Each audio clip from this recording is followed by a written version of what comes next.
Men det er sgu da totalt hyggeligt, mand. Filmer du? Ja, ja. Se her, mand. Joey Moe Crew. Det er vi lige ved at være op over. Og her er min Indies. Vi er simpelthen bare i Aarhus, og det er bare så godt vejr. Altså, det er så dejligt, at man bare overvejer, om man skal optræde i søen herude bagved i stedet for. Altså, fordi det er kræftdejligt med der varmt, mand. Vi er to glade. Vi har haft en halvanden fridag nu, så vi er alle sammen lidt restløse og glade til at komme ud og spille nogle af de her numre igen. Og det er jo ikke første gang, vi er her. Vi er på et par uger nu her, men det er første gang, vi har det her setup med. Så det er lidt eksklusivt. Det er første gang, vi har banner med, så man kan trykke sig ind og høre om det her nu. Og ja, man, så det er bare dejligt. Vin, vi er klar.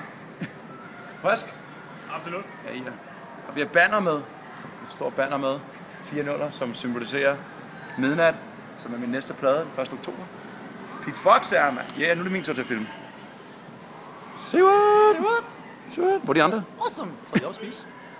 Okay, skal vi lige gå og se den fine DJ-pult også? Jo. Hvor Lasse har fået lov til. Så vi har de fine hvide instrumenter, der er et keyboard her. Og trommeset. Yeah, baby. Og lamper. Her. Det her nummer, I hører nu her, det er Jeanette Xenia. I får det gratis inde på hendes Facebook-side.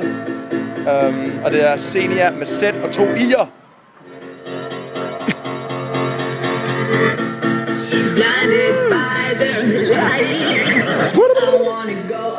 Nå, men Pete og Joey Moe tjekker ud her om lidt.